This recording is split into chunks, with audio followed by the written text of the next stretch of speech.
Hey David, this couple of little bass are fishing 101.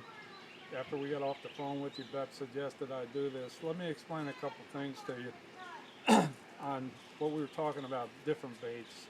Anything that's long like this, small lips, big lips, these are called stick baits. This lure will basically swim after you start jerking it anywhere from 6 to 10 inches under the water surface. Don't get caught up on these little bonnets. I do that so the hooks don't get all tangled. And if you reach in your box, you're not untangling hooks, so just a little bit more organized. So that's a stick bait. On your crankbaits, you're gonna have a couple different varies. You're gonna have a lipless crankbait. In this case, it's a rattle trap. And again, if you shake them, there's a vibration chamber in there with BBs, and that's why they call it a rattle trap. It actually rattles when you're retrieving, and it kind of moves this way through the water.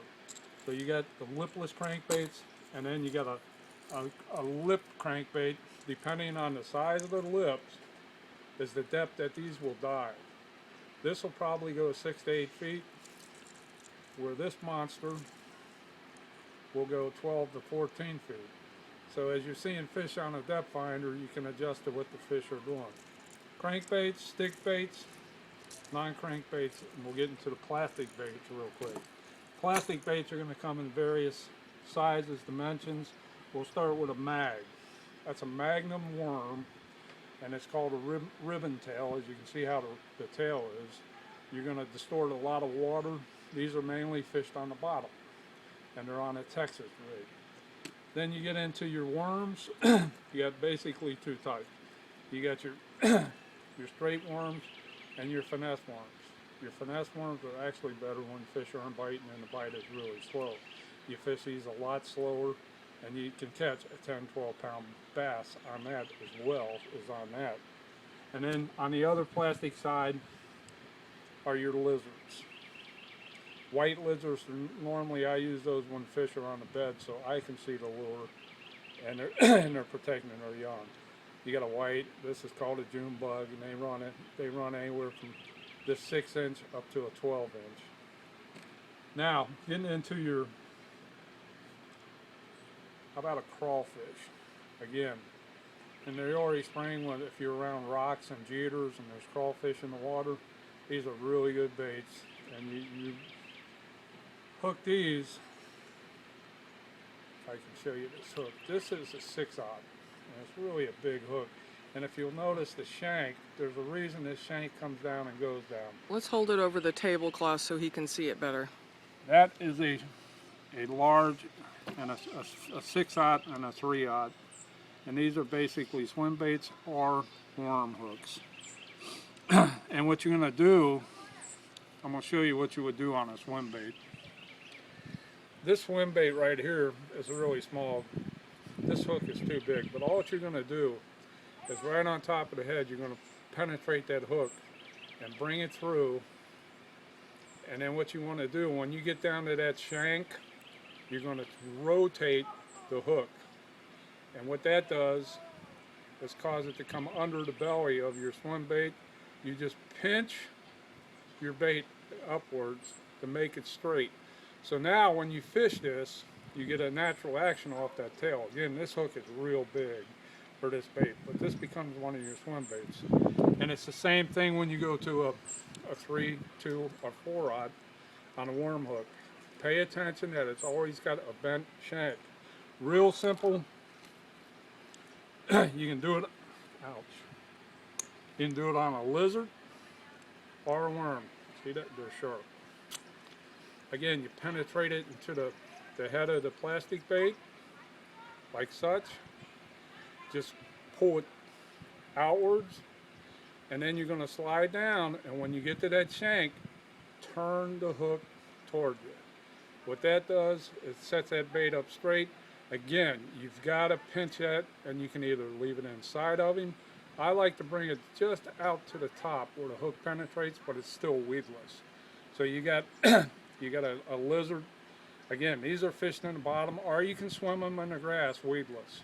You don't want to do, you see a lot of guys, they get him on there like that, and then what they do they don't bend him far enough, and it looks something like this, where you're not going to get the action out of the bait. Again, make sure you pinch it, sits on the shank, pinch it forward, upward, and just pull him down where he's straight on that hook. I'm bleeding. These are the jigs I was talking about for the saltwater. You got two variations. They're basically the same. One's got a wider gap. I'll set them down so you can see it here. This gap is a little bit wider. This hook is longer. It just depends on the bait you're going to use. They both have hook anchors or bait anchors on them where you can slide the bait all the way up. And again, these both become on the bottom lures, or you can swim them. You can retrieve them just like any other bait. The other one, these are body or what they call motion baits. This imitates a bluegill, and bass will feed on bluegill early spring and late summer. Then you get into your frogs. One of the greatest bites there are is your topwater. All what you do is take this frog, he has hooks on the body and he's already weedless. You can sit there and squeeze these things, but when the fish hits it, it pushes down and they actually eat it. They'll eat these things. I got teeth marked all over this particular bait. All you do, tie your knot to the eye ring, and you work him across the water or in the grass, pausing him, any little hole, any little variation in the lily pads, and just get ready for a big bite. Last but not least, the ones on the table down here, these are all saltwater. Speckled trout, speckled trout, speckled trout, and speckled trout. And they're called, Bill Dance introduced these. These are bonkadonks. You can buy these anywhere you want. Again, it's a topwater lure, and you can actually do what they call walking the dog. These are the cranking rods I was talking about. These rods and reels are going to vary in speeds anywhere from 5 to 2 to 6 to 4, 7 to 2.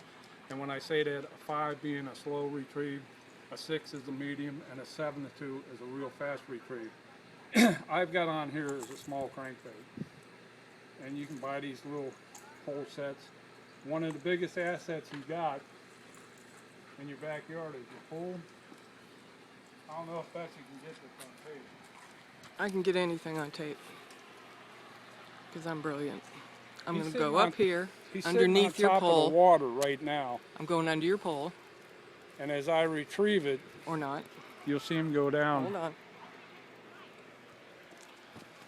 You see the action on that. Now I'm going to throw it again and bring it back. And again, you don't have to walk over this. I'm going to stop him. He's going to come up to the top. Like an injured fish, and then you crank him, and you see how shallow he stays? He won't go any deeper than that. But it's the action of the bait. The faster you retrieve, the more action you get. So, alright. So again, your pool is one of your assets. I suggest as an amateur, being you, don't use the hooks in your pool if you got a liner. And that's basically it. The biggest thing is there's a lot of variations, and it's a lot of knowledge, which it took me years and years to learn. I was fishing tournaments, and you always learn something from the guys you're fishing with, whether it be a topwater, a worm, a frog, crankbaits, deep divers. But once you get the hang of it, and we get down there and do some freshwater, we'll get on some bass, and you can catch them all year.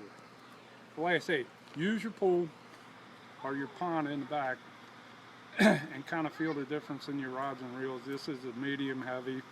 If you go to buy a good bass pole or a straight out good fishing pole with a crank reel, Bass Pro's got All Stars. I would suggest at least a 6'6", if not a 7-foot medium heavy.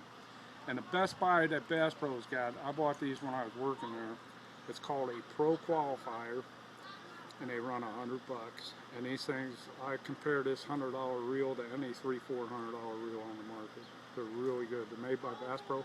Nice thing about Bass Pro, 5 years from now it quits working, take it back, they exchange it over the counter. If you got any questions, yell.